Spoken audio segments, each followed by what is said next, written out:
नमस्ते विद्यार्थी मित्रांनो, आज मी तुम्हाला नॉट फॉर प्रॉफिट कन्सर्न मधला सॉल्वचा जो 10 प्रॉब्लेम आहे, प्रॉब्लेम नंबर 10 जे आहे, पेज नंबर 18 याचा आज मी तुम्हाला सोल्युशन करून देणार आहे.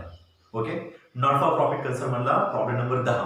तर हा जो प्रॉब्लेम आहे, हा प्रॉब्लेम एका स्कूलवरती दिलेला आहे आणि याच्यामध्ये तुम्हाला एक बॅलन्स शीट दिलेली आहे, नंतर रिसिप्ट अँड पेमेंट अकाउंट दिलेले आहे आणि काही ऍडजस्टमेंट दिलेले आहे. पहिल्यांदा हा जो प्रॉब्लेम आहे, हा प्रॉब्लेम तुम्हाला प्रॉपरली बी केअरफुली रीडिंग करायचा आहे. रीडिंग केल्यानंतर ज्या ऍडजस्टमेंट दिलेल्या त्या ऍडजस्टमेंट पाहायच्या आणि नंतर तुम्हाला ज्या रिसिप्ट अँड पेमेंट अकाउंटला जे आयटम्स दिलेले आहेत त्याला स्टार मार्किंग करून करायचे. आता कशाला स्टार मार्किंग करायचे हे तुम्हाला मी सांगतो. याच्यामध्ये तुम्हाला स्टार मार्किंग जे करायचंय ते बुक्सला करून घ्या, म्हणजे पेमेंट साईडला बघा, salary to teachers, books, office rent, त्यानंतर फर्निचर्स, त्यानंतर तुम्हाला ट्युशन फी दिलेली आहे 2018-19 ची, त्यालाही स्टार मार्किंग करून घ्यायचंय. त्यानंतर असेट साईडला जर तुम्ही बघितलं 31 मार्च 2018 ला, तर तिथे तुम्हाला फर्निचर आणि बुक्सला पण तिथे एक स्टार मार्किंग करून घ्या. ठीक आहे, तर या पद्धतीने तुम्हाला पूर्णपणे स्टार मार्किंग करून घ्यायचंय. आता मी डायरेक्टली प्रॉब्लेम सोडवायला सुरुवात करतोय. नॉट फॉर प्रॉफिट कन्सर्न मध्ये आपल्याला इन्कम अँड एक्सपेंडिचर अकाउंट आणि बॅलन्स शीट असे दोन अकाउंट तयार करायचे. ओके, आता पहिल्यांदा तुम्हाला जी बॅलन्स शीट दिलेली आहे 2018, ओके, म्हणजे त्याचं इयर जे असणार आहे 2017 to 18 आणि आपण जे बॅलन्स शीट बनवणार आहे 2019, म्हणजे 1 एप्रिल 2018 to 31 मार्च 2019 ची आपण बॅलन्स शीट बनवणार आहे. ठीक आहे, सो आपण पहिल्यांदा जी बॅलन्स शीट दिलेली आहे 2018 ची, that is a closing opening असे जरी म्हटलं तरी चालेल, ती बॅलन्स शीट पहिल्यांदा आपण ट्रान्सफर करूया. पहिल्यांदा तुम्हाला लायबिलिटीजला साईडला दिलंय कॅपिटल फंड. कॅपिटल फंड हा लायबिलिटीजला दिलाय. ऍज इट इज तुम्हाला बॅलन्स शीटच्या लायबिलिटीजला कॅपिटल फंड घ्यायचा आहे.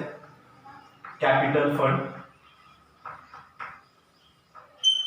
अमाऊंट 6,80,000 इनरला घ्यायचे, कारण की त्याच्यामध्ये सरप्लस आपण ऍड करणार आहोत किंवा डेफिसिट आपण लेस करणार आहोत. ठीक आहे, त्यानंतर एंट्रान्स फी आहे. एंट्रान्स फी पण तुम्हाला लायबिलिटीला दिली, लायबिलिटीजला ट्रान्सफर करून घ्या.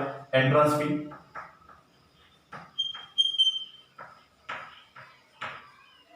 Amount is 20,000. त्याबरोबर हे लायबिलिटी असेट कडे या. असेट मध्ये जर पहिली प्रॉपर्टी बघितली तर कॅश इन हँड दिसतंय. Cash in hand, cash at bank, that is opening balance आहे. मग हा ओपनिंग बॅलन्स असल्यामुळे आपण तो बॅलन्स घेणार नाही, त्यामुळे आपण ते स्किप करणार आहोत. Cash in hand, cash at bank. त्यानंतर आहे लॅबोरेटरी. लॅबोरेटरी तुम्हाला बॅलन्स शीटच्या असेट साईडला दिलेली आहे, त्यामुळे इथे पण आपल्याला असेट साईडला मेन्शन करायचंय. अमाऊंट दिलेली तुम्हाला 15,000 मेन्शन करा. ऍडजस्टमेंट नाहीये, त्यामुळे आउटर कॉलमला मेन्शन करा. त्यानंतर नेक्स्ट आहे तुम्हाला दिलेले बिल्डिंग 6 लाख ची आहे. ऍज इट इज बिल्डिंग तुम्हाला असेट लावायचे. ऍडजस्टमेंट दिलेली नाही, त्यामुळे आउटर कॉलमला घ्या बिल्डिंग.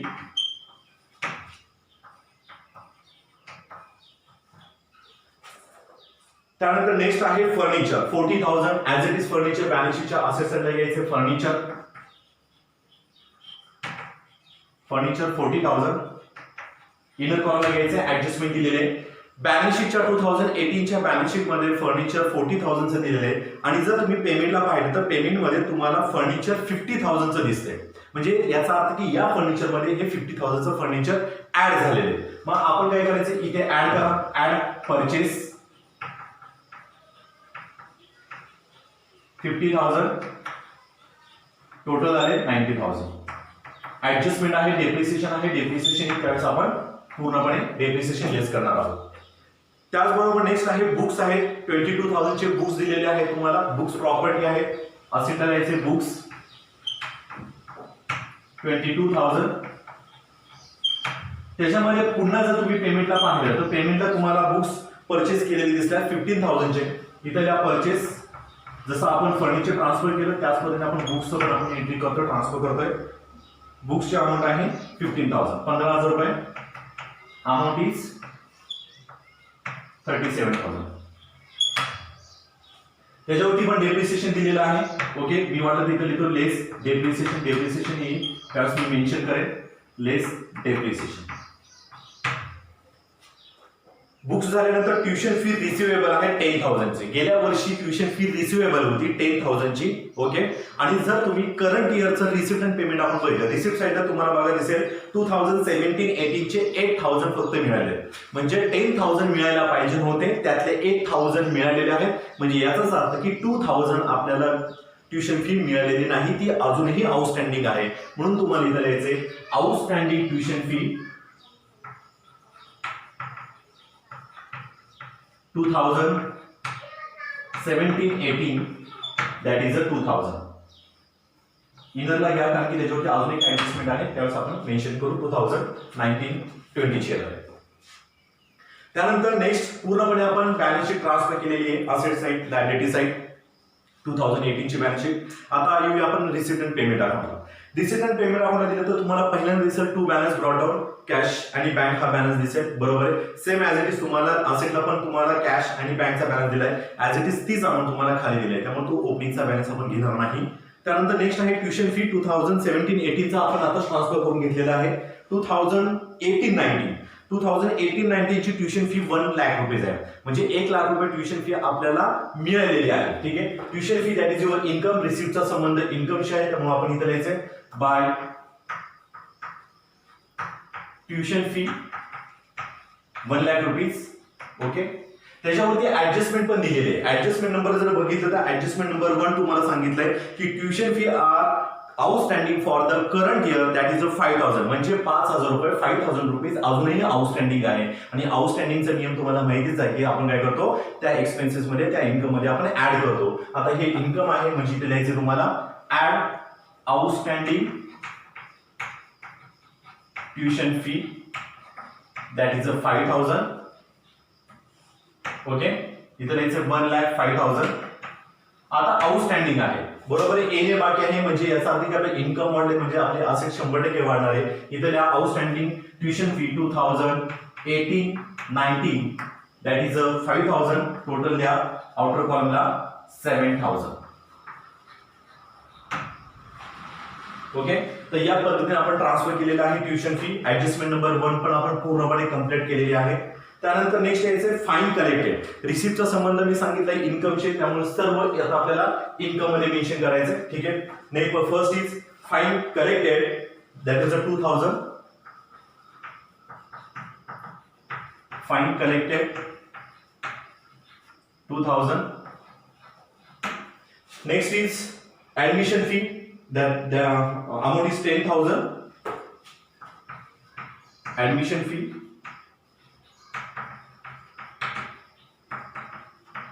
10,000.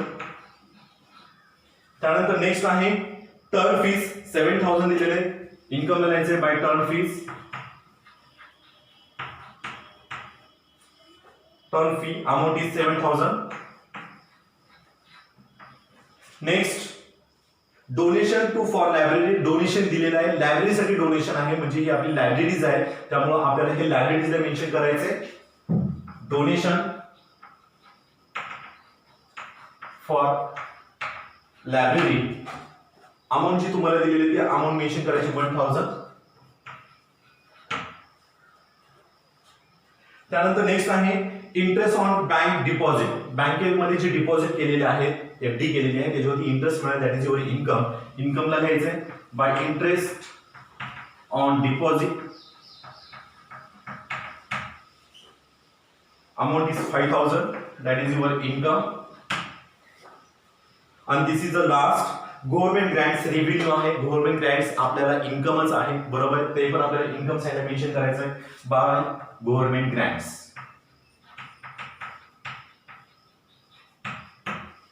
इन्कमला मेन्शन करा 2 लाख रुपीज.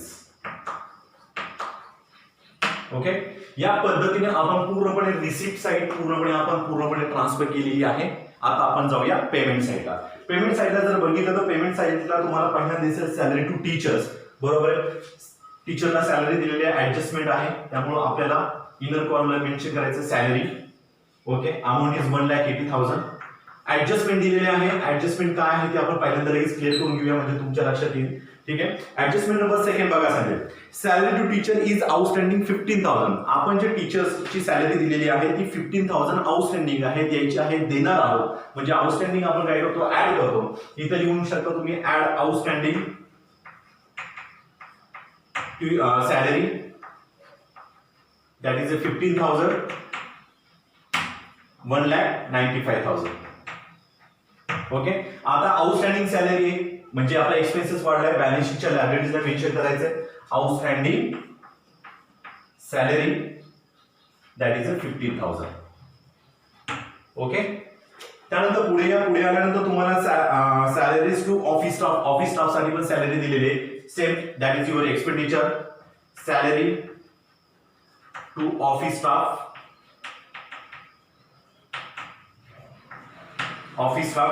अमाऊंट दिलेली आहे तुम्हाला 30,000 मेन्शन करायचं आउटरला, ऍडजस्टमेंट नाहीये. त्याचबरोबर नेक्स्ट आहे बुक्स दिलेले आहेत तुम्हाला 15,000. ऑलरेडी आपण बुक्स इथे मेन्शन केलेले आहेत, परचेस केलेले आहेत, त्यामुळे आपण हे ट्रान्सफर केलेले आहेत. त्यानंतर नेक्स्ट आहे printing and stationery that is your expenditure आहे, खर्च आहे. ते खर्च एक्सपेंडिचर बाजूला printing and stationery amount is 5,000 mention करायचे. त्यानंतर next is annual gathering expenses आहे, खर्च आहे. सेम ॲज इट इज तुम्हाला एक्सपेंडिचरला मेन्शन करायचे to annual gathering expenses. Okay. Adjustment नाहीये त्यामुळे आपण त्या आउटर कॉलमला घेणार आहोत. Amount is 10,000. त्याचबरोबर नेक्स्ट आहे तुम्हाला दिलेलं आहे ऑफिस रेंट दिलंय 16,000 चा आहे. ऑफिस रेंट एक्सपेंडिचर आहे, ऍडजस्टमेंट आहे त्यामुळे आपण इनर कॉलमला मेन्शन करणार आहोत 16,000. त्याचबरोबर नेक्स्ट पुढे जर पाहिलं तर पुढे तुम्हाला दिसेल की रिपीएस आहे. रिपीएस 15,000 चे दिलेले आहेत. दॅट इज युअर एक्सपेंडिचर बाजूला टू रिपीएस. ऍडजस्टमेंट तुम्हाला दिलेली नाही त्याच्यावरती कोणत्याही पद्धतीचे, त्यामुळे आउटर कॉलमला मेन्शन करून घ्यायची अमाऊंट तुम्हाला. Next is sports expenses. Sports साठी खर्च केलेला आहे, एक्सपेंडिचर करायचे. Sports expenditure amount is 5,000. त्यानंतर नेक्स्ट आहे फर्निचर परचेस केलेले आहे, पेमेंट केलेले आहे, म्हणून आपण इथे फर्निचर जे आहे ते फर्निचर परचेस केले 15,000 चे. ठीक आहे. त्यानंतर नेक्स्ट आल्यानंतर लास्ट आहे बाय बॅलन्स कॅरी डाऊन. हे दोन्ही अमाऊंट आपण घेणार आहोत, कॅश किंवा बँकची. ठीक आहे. दॅट इज युअर प्रॉपर्टी, संपत्ती आहे, त्यामुळे बॅलन्स शीटच्या असेट साईडला मेन्शन करायचंय. कॅश आणि बँकचा बॅलन्स लिहून टाकायचा आहे. Cash in hand and cash at bank. Okay. 8,000 12,000 amount लिहून टाका. 8,000 12,000 दॅट इज 20,000. ओके. या पद्धतीने आपण पूर्णपणे इन्कम अँड एक्सपेंडिचर अकाउंट आणि जुनी बॅलन्स शीट पूर्णपणे ट्रान्सफर केलेली आहे. हे सर्व झाल्यानंतर आपण ऍडजस्टमेंट कडे येणार आहोत. ठीक आहे. ऍडजस्टमेंट नंबर 1 आणि 2 पाहिलेली आहे. आता आपण येऊया ऍडजस्टमेंट नंबर 3 कडे. ऍडजस्टमेंट नंबर 3 जी आहे ती सांगितलं की रेट जे आहे ते ऍडव्हान्स आहे म्हणजे याचा अर्थ की आपण काय करणार आहे, लेस करणार आहे. दॅट इज अ प्रीपेड आहे, म्हणून इथे लिहायचं ऑफिस रेंटच्या संबंधित आहे. लेस प्रीपेड रेंट आहे आणि ऑलरेडी अमाऊंट तुम्हाला 3,000 दिलेले आहे, तर 3,000 तुम्हाला मेन्शन करायचं आहे. 16,000 मधून 3,000 गेले दॅट इज 13,000.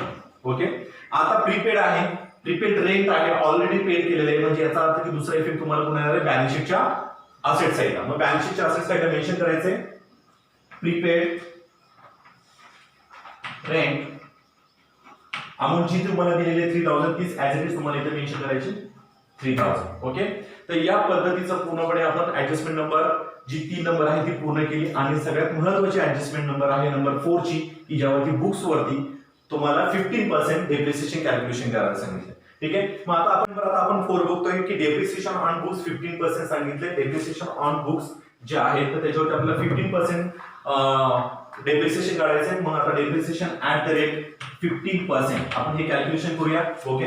जर तुम्ही 37,000 वरती डेप्रिसिएशन कॅल्क्युलेशन केलं तर हे पूर्णपणे रॉंगली होणार आहे. तर त्यामुळे तुम्हाला वेगवेगळं करायचं, कारण की हे बुक्स ओपनिंग पासून आहे, म्हणजे 12 मंथ्स पूर्णपणे यूज केले. आणि हे परचेज जे केलेले ते परचेजची जी डेट तुम्हाला दिलेली आहे बुक्सची ती डेट आहे तुमची 1 जानेवारी 2019. म्हणजे याच्यावरती 15% आपण जर कॅल्क्युलेशन केले, बरोबर आहे, ते 12 महिन्याचं कॅल्क्युलेशन करणार आहोत. आणि इथे जे आहे तर 15,000 वरती परत 15% आपण कॅल्क्युलेशन करणार आहे, पण ह्याच्यावरती आपण 3 मंथचं आपण कॅल्क्युलेशन करणार आहे. ठीक आहे. मी इथे तुम्हाला फॉर्म्युला देतो.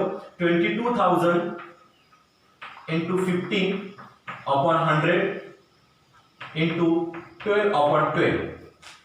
ओके 22,000 मध्ये आपण डेप्रिसिएशन हे करणार, डेप्रिसिएशन कॅल्क्युलेशन करणार. डेप्रिसिएशनची अमाऊंट आहे 3,300. ओके, या पद्धतीने तुमचं ह्याचं डेप्रिसिएशन आलं. आता परचेसची अमाऊंट आहे 15,000. 15,000 वरती पुन्हा आपण डेप्रिसिएशन कॅल्क्युलेशन करणार आहे 50% नी. ओके, त्याच्यावरती आपण 3/12 कॅल्क्युलेशन करणार आहे, कारण की आपण हे जे 15,000 चे बुक्स परचेस केले हे जानेवारी महिन्यामध्ये खरेदी केले. ओके, तर त्यामुळे आपण काय करायचं की याच्यावरती 3 महिन्याचं कॅल्क्युलेशन करायचं. त्याच्या अमाऊंट येणार आहे 562.5 येणार आहे. म्हणजे 563 जरी आपण कॅल्क्युलेशन केलं तरी चालेल. 563 कॅल्क्युलेशन करायचे आणि तुम्हाला ह्याची पूर्णपणे टोटल करायची. ह्याची टोटल येणार आहे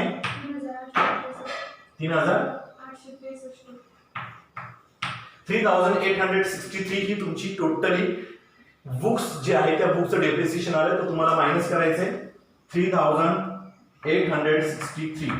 ओके, मायनस करून किती येते अमाऊंट?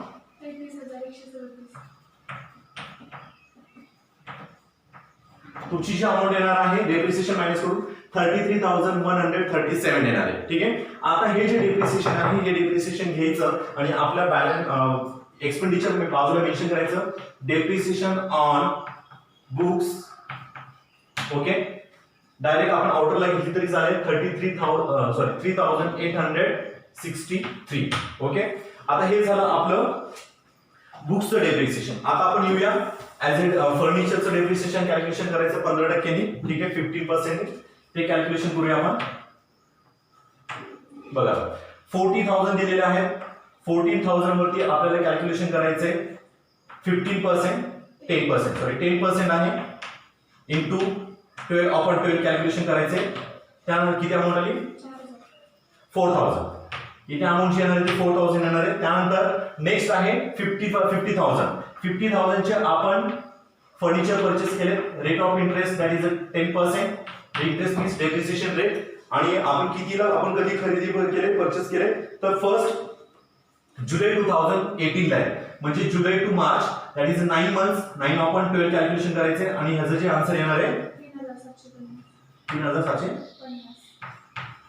3,750. हे तुमचं टोटली डेप्रिसिएशन आलं. आता हे डेप्रिसिएशन आपल्याला ऍड करायचे 4,000 आणि 3,000 7,750. मग आपण मायनस करायचे 7,750. ओके, किती आले?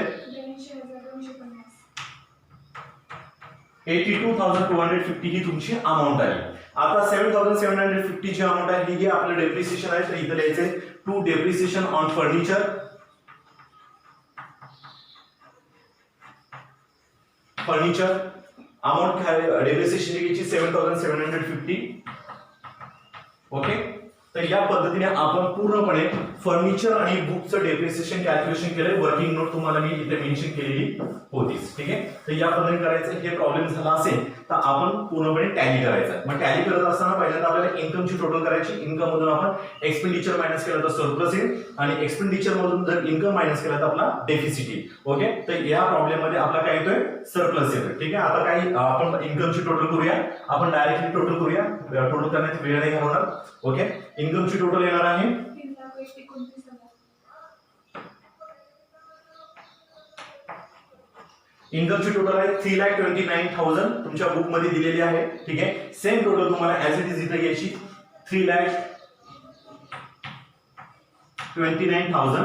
ओके, आता काय करायचं 3,29,000 जे आहे तर तुम्हाला पहिल्यांदा काय करायचं की हे एक्सपेंडिचरची ही जी टोटल आहे म्हणजे या सर्व अमाऊंट तुम्हाला ह्याची टोटल करायची आणि येणारी टोटल ह्याची सगळ्यांची टोटल आपल्याला 3,29,000 मधून मायनस करायची. ओके, आणि मायनस करून जी येणार आहे ती अमाऊंट आहे 300. तुमची अमाऊंट आहे 44,387. That is your surplus. मग इथे लिहायचं टू सरप्लस.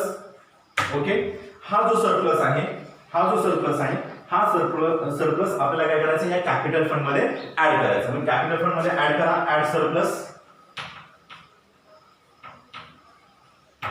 अमाऊंट घ्या सरप्लसची 44,387. ओके, करा ऍड. तर आपल्याला काय करायचं की आपला जो सरप्लस आलाय तो सरप्लस 44,387 आलाय तो आपल्याला कॅपिटल फंड मध्ये ऍड करायचा आहे आणि कॅपिटल फंड मध्ये ऍड केल्यानंतर आपली जी टोटल येणार आहे म्हणजे बॅलन्स शीटची असेटची आणि लायबिलिटीची टोटल केली ते ऍज इट इज इक्वल येणार आहे. ओके, पुस्तकामध्ये ऑलरेडी तुम्हाला प्रॉब्लेमचं सोल्युशन दिलेलं आहे. ओके, मी आता टोटल करणार आपण डायरेक्ट टोटल मेन्शन करू. टोटल येणार आहे किती 7,60,387. 7,60,387 ही तुमची बॅलन्स शीटची असेटची आणि लायबिलिटीची टोटल झालेली आहे.